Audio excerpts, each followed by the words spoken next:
Hello दोस्तों, स्वागत है आपका फिर से एक नए वीडियो पर। तो दोस्तों देखो, आज के इस वीडियो में हम क्या करेंगे, प्रश्नावली 13.2 के क्वेश्चन आगे कंटिन्यू करेंगे। तो लास्ट वीडियो में हमने देख लिया था क्वेश्चन नंबर पहला और दूसरा। तो आज के इस वीडियो में हम question number third, fourth and fifth देखेंगे। तो देखो, करते हैं वीडियो स्टार्ट। अब लास्ट तक जरूर देखना वीडियो को, मजा जरूर आएगा। देखो अब क्वेश्चन नंबर थर्ड में क्या बोल रहा है। देखो, संतरों के एक डिब्बे का निरीक्षण, मतलब कि संतरों का एक डिब्बा भरा है, उसके अंदर का हमें निरीक्षण करना है कि देखो उसमें से 3 संतरों को यादृच्छिक बिना प्रतिस्थापन किए हुए, एक तो ये शब्द इंपॉर्टेंट है, बिना प्रतिस्थापन, है ना, किए हुए निकाल कर किया जाता है। मतलब कि एक संतरे का डिब्बा है, उसके अंदर से 3 संतरे हम निकालते हैं। और कैसे? बिना देखे हुए। यादृच्छिक का मतलब बिना देखे हुए, और बिना प्रतिस्थापन के मतलब कि एक संतरा निकाल लिया, उसके बाद हम दूसरे को तब निकाल रहे हैं, तब उस पहले को नहीं रख रहे। इसका मतलब ये हुआ बिना प्रतिस्थापन का मतलब मैं पहले भी बता चुका हूं, है ना।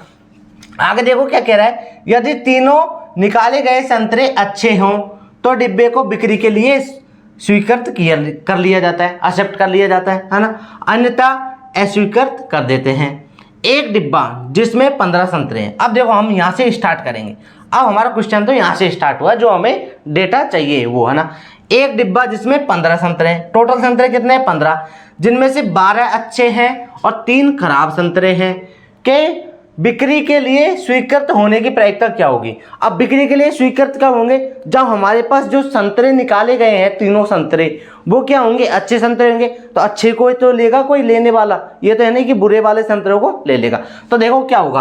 अब हमें दे रखा है, देखो ये एक डिब्बा हो गया, इसके अंदर देखो कितने, देखो अब मैं गुड़, अच्छे संतरे को तो गुड़ से, जो गुड़ का क्या ले लिया जी, तो गुड़ कितने? 12 संतरे हैं। और बैड संतरे कितने मेरे पास? देखो 3 खराब संतरे हैं। अब टोटल क्या हो जाएंगे? टोटल संतरे कितने हैं? 15 संतरे हैं। करेक्ट? यहां तक समझ में आया होगा। अब देखो फ्रेंड्स, अब हम निकाल कितने संतरे हैं? 3 संतरे निकाल रहे हैं। तो इस डिब्बे में से 3 संतरे, या फिर जैसे आपने देखा होगा कि एक सिक्के को 3 बार उछालने पर परिणाम किस तरह से आए, तो इस तरह से ही देखो इसका भी प्रतिनिधि समष्टि बनने वाला है। देखो अब देखो, मतलब 3 हो रहा है, तो 2 की पावर 3 करेंगे तो क्या हो रहा है? 8, जो मैं आपको पिछले वीडियो में बता रखा है हर एक ट्रिक। अगर आपने पूरे वीडियो देखे होंगे तो आपको डाउट आ ही नहीं रहा होगा, गारंटी से, है ना। तो देखो 8s प्रतिनिधि समष्टि क्या बनेगा? देखो अब जैसे हमारे पास टोटल परिणाम कितने आ रहे थे? 8, तो 8 का आधा किया 4, तो 4 बार तो क्या लेंगे? गुड गुड गुड गुड, और 4 बार क्या लेंगे? Bad bad bad bad. फिर 4 का आधा 2, तो 2 बार तो गुड, है ना, 2 बार बैड, 2 बार गुड, 2 बार बैड। फिर 2 का आधा 1 बार गुड, 1 बार बैड, 1 बार गुड, 1 बार बैड, 1 बार गुड, 1 बार बैड, 1 बार गुड, 1 बार बैड। तो हमारे पास ये टोटल परिणाम आ चुके हैं कि टोटल परिणाम 8 होंगे, जो कि ये होंगे। अब देखो, अब देखो फ्रेंड्स, अब हम क्या निकालेंगे कि प्रायिकता ऑफ, है ना, अच्छे संतरों की, अच्छे संतरे होना। अच्छे संतरों की प्रायिकता कितना हो जाएगी? देखो कितनी प्रायिकता हो जाएगी अच्छे संतरों की, और उसको किससे रिप्रेजेंट कर रहा हूं मैं? पी गुड, है ना, पीजी से। और वो किस, अब देखो इसके अंदर कितने हैं टोटल अच्छे संतरे? 12, है ना, और टोटल कितने हैं? 15, तो 12/15 क्या हो जाएगी? इससे अच्छे होने की प्रायिकता, संतरे क्या हो? अच्छे संतरे होने की प्रायिकता क्या हो जाएगी? 12/15, है ना। अब ऐसे ही हम क्या करेंगे? खराब संतरे होना, खराब संतरे होने की प्रायिकता क्या हो जाएगी? देखो इसको किससे रिप्रेजेंट करूंगा? पी बैड से। तो देखो खराब कितने हैं? 3, और टोटल कितने हैं? 15, तो 3/15। अब देखो क्वेश्चन में क्या बोला है, सिंपल सा क्वेश्चन है, ऐसा कुछ है नहीं खास। देखो इसमें कि बिक्री के लिए स्वीकृत होने की प्रायिकता, तो हम क्या लिखेंगे आगे? देखो संपूर्ण प्रायिकता मैंने पढ़ा रखी है आपको, तो देखो सॉरी, प्रायिकता के गुणन नियम से, है ना। तो आगे क्या लिखेंगे हम? प्रायिकता के गुणन नियम से। अगर आपने पिछले वीडियो देखे होंगे तो आपको डाउट आ ही नहीं रहा होगा एक भी। प्रायिकता के गुणन नियम से क्या हो जाएगा कि बिक्री के लिए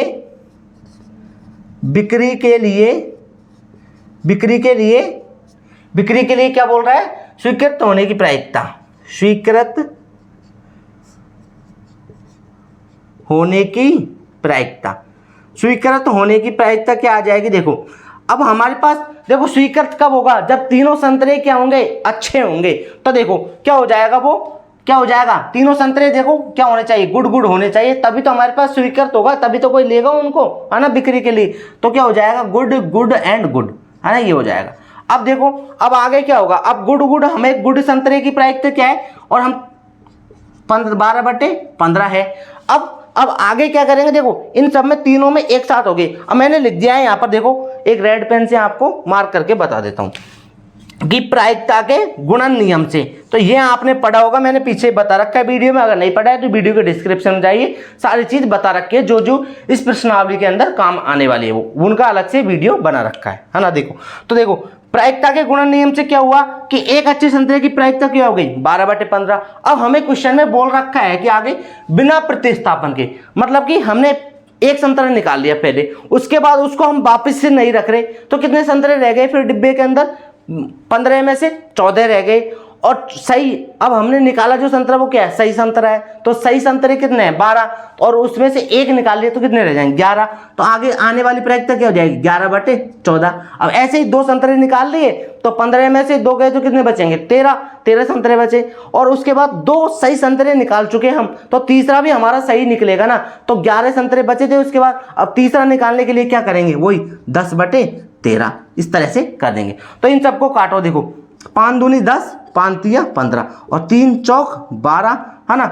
और ऐसे ही काटेंगे हम, तो देखो इससे काट दो 2 सेंटो 14।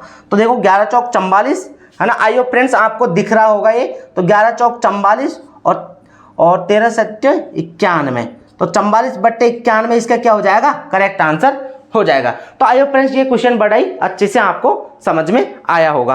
अब देखो आगे करते हैं हम क्वेश्चन नंबर 4। क्वेश्चन नंबर 4 भी एक अच्छा क्वेश्चन है। देखो सिंपल सा क्वेश्चन है, क्वेश्चन आप समझना, जैसे जैसे क्वेश्चन कहता है वैसे वैसे करते जाएंगे। तो देखो उत्तर में क्या लिखेंगे कि एक न्यायिक सिक्का, एक सिक्का है और एक अभिनत, अभिनत मतलब कि बिल्कुल सही सिक्का है, सॉरी बिल्कुल सही, अभिनत का मतलब क्या? बिल्कुल सही पासे को उछाला गया, मतलब कि उस पासे में बिल्कुल कोई भी खराबी नहीं है। जैसे एक है तो एक 1 2 सब उस पे उछाल रहे हैं, तो 1 आ रहा है 2 आ रहा है, पासा बिल्कुल मतलब कि हमारा टूटा फूटा पासा नहीं है। इसका कहने का मतलब यह है एक न्यायिक सिक्का और एक अभिनत पासे को उछाला गया, दोनों को हम एक साथ उछाल रहे हैं, इसका कहने का मतलब ये है। उसके बाद क्या हो रहा है कि मान ले घटना ए, तो इसने दे रखा है, देखो है ना, ये सब चीज दिया है क्या? तो सबसे पहले तो हम क्या लिखेंगे कि दोनों सिक्कों को एक साथ उछाला है, तो दोनों सिक्कों को एक साथ उछाला है तो प्रतिदिश समष्टि एस क्या बनने वाला है? देखो या तो सिक्के पर हेड आएगा, तो सिक्के पर हेड आया और पासे पर 1 आ गया, ऐसे ही सिक्के पर हेड आ गया पासे पर 2 आ गया, सिक्के पर हेड आ गया पासे पर 3 आ गया, सिक्के पर हेड आ गया पासे पर 4 आ गया, सिक्के पर हेड आ गया, है ना। तो इसको पूरे को लिखना है, हमें 6 तक लिखना है, तो मैं थोड़े छोटा लिखता हूं, H2 है ना, H3 और H4 और H5 एंड H6, है ना। यहां तक समझ में आया होगा बिल्कुल किस तरह से आया। अब ऐसे ही तो हो सकता है कि सिक्के पर टेल भी आ सकता है, टेल 1 आ गया और सिक्के पर टेल आया और पासे पर 2 आ गया, सिक्के पर टेल आया पासे पर 3 आ गया, सिक्के पर टेल आया पासे पर 4 आ गया, सिक्के पर टेल आया पासे पर 5 आ गया, सिक्के पर टेल आया पासे पर 6 आ गया। तो ये तो हमारा गया बन गया प्रतिदेश समष्टि, है ना। अब देखो क्वेश्चन में क्या दिया है कि दिया है कि घटना ए, तो घटना ए क्या दे रखी है कि पासे पर घटना ए तो ये है ना, ए मान ले ए घटना सिक्के पर चित्त प्रकट होना, सिक्के पर चित्त प्रकट होना। तो देखो सिक्के पर चित्त का मतलब H1 है ना, H2 H3, चित्त यही तो है ना, चित्त का मतलब हेड और पट का मतलब टेल, तो ये हेड है और ये मैं लिख देता हूं यहाँ पर, चित्त का मतलब क्या है? हेड है, ये है ना HEAD, है ना, हेड आना, है ना। तो देखो H4 H5 एंड H6, तो ये हमारे पास घटना ए हो गई।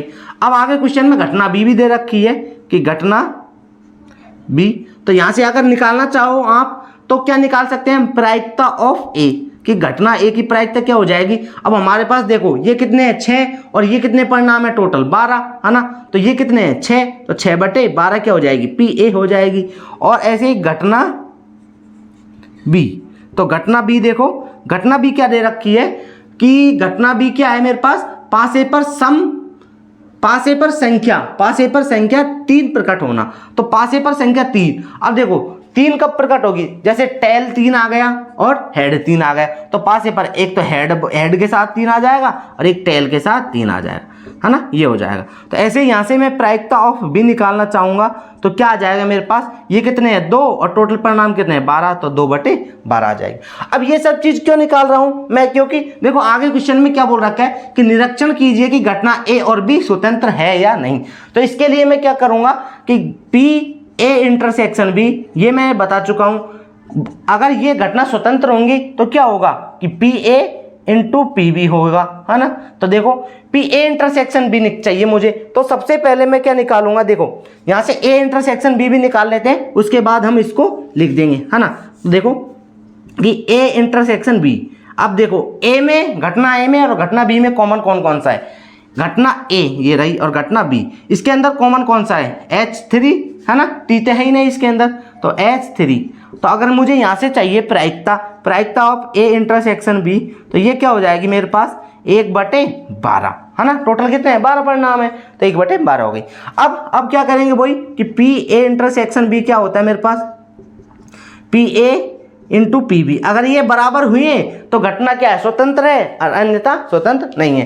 तो ए इंटरसेक्शन बी तो 1/12 है, ये निकाला जो कि, है ना। और ऐसे ही पी ए कितना है मेरे पास 6/12 और पी बी कितना है, पी बी 2/12, है ना। अब इसको काटो, 2 से काटो तो 2 × 12 और 6 से 6 कट गए, तो 1/12 बराबर 1/12। तो अब हम लिख देंगे आगे यहाँ पर अतः इसलिए, है ना, इसलिए घटना, ये लिखना है आपको, तभी आपका आंसर सही माना जाएगा। घटना ए और बी स्वतंत्र घटनाएं हैं, तब जाके आपका आंसर सही माना जाएगा। तो आई होप फ्रेंड्स ये चौथा क्वेश्चन भी आपको अच्छे से समझ में आया होगा। अब देखते हैं हम क्वेश्चन नंबर 5, हमारा लास्ट का क्वेश्चन है आज का। तो देखो क्वेश्चन नंबर 5 में क्या है, देखो कि एक पासे पर 1 2 3 लाल रंग से और 4 5 6 हरे रंग से लिखे गए हैं। तो देखो उत्तर में एक ही पासा है इसको, है ना, तो प्रतिदर्श समष्टि में तो क्या आएगा 1 2 3 4 5 6। इस प्रतिदर्श समष्टि का मतलब ही क्या होता है कि हमारे टोटल परिणाम, है ना, जैसे इसमें भी निकाला हमने और इसमें भी निकाला टोटल परिणाम, ये तो कितने थे 8 परिणाम थे और ये कितने थे 12 परिणाम थे पूरे, और ये कितने हैं, ये पूरे 6 परिणाम है ना। ऐसे तो देखो हाँ, एक पासा है उस पर ये यहाँ से लेकर यहाँ तक के, तो ये कितने हैं लाल रंग से हैं 3 तक, तो है ना लाल रंग से। उसके बाद क्या बोला है उसने 4 5 6 हरे रंग से, और ये कितने किस रंग से हैं हरे रंग से। हरे रंग से क्या है ये रंगे हुए हैं या फिर लिखे हुए हैं। इस पासे को उछाला गया, अब इस पासे को उछाला गया, है ना। फिर अब देखो आगे क्या दिया है, ये दे रखा है इसने कि दिया है कि एक घटना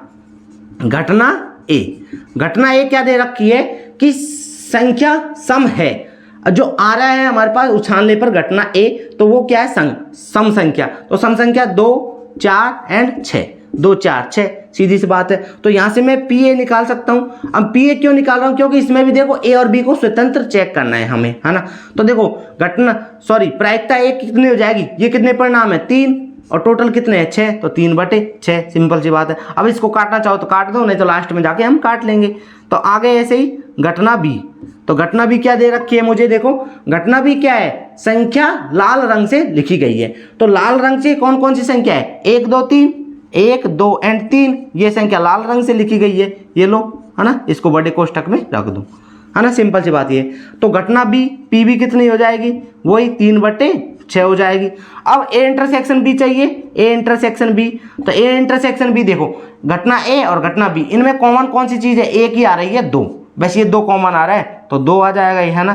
तो पी ए इंटरसेक्शन बी निकालना चाहूँगा मैं, तो क्या आ जाएगा 1/6। अब यहाँ से अगर हम P A intersection B equal to क्या करेंगे कि P A into P B करेंगे, तो क्यों करेंगे, क्योंकि हमें चेक करना है ए और बी स्वतंत्र है या नहीं है। तो देखो ये तो कितना है 1/6 जो कि ये आ रहा। ऐसे ही पी ए की वैल्यू कितनी है 3/6 एंड पी बी की वैल्यू 3/6 है ना। तो 3 दूनी 6 और 3 दूनी 6 है ना, यही कट रहा है 3 दूनी 6। तो यहाँ से 1/6 नॉट इक्वल टू किसके बराबर है 3/12। तो ये दोनों बराबर नहीं है। तो अब हमें क्या लिखना है यहाँ पर, देखो आंसर में, आप फाइनली आंसर आपको इस तरह से देना है अतः या फिर आप लिख सकते हैं इसलिए घटना ए और बी स्वतंत्र घटनाएं नहीं है। इस तरह से आपको लिखना है, उसके बाद में देन फाइनली आंसर देना है। तो आइए फ्रेंड्स, आपको ये समझ में आए होंगे क्वेश्चन नंबर 3, 4 एंड 5। अगर देखो कोई भी डाउट है तो कमेंट सेक्शन में जरूर बताएं कि आपका डाउट क्या आ रहा है। तो आज के लिए तो इतना ही। अगर वीडियो अच्छा लगे तो वीडियो को लाइक जरूर करें एंड हमारे चैनल को सब्सक्राइब करें और अपने दोस्तों को जरूर शेयर करें कि किस तरह से हम सिस्टमैटिकली एक एक क्वेश्चन, हर एक एग्जाम्पल अच्छे से अच्छा उन सबको करा रहे हैं, एक भी चीज़ को हम नहीं छोड़ रहे। आज के लिए इतना ही, मिलते हैं अगले वीडियो में अगले ही 2 से 3 क्वेश्चनों के साथ में। थैंक यू, जय हिंद, वंदे मातरम।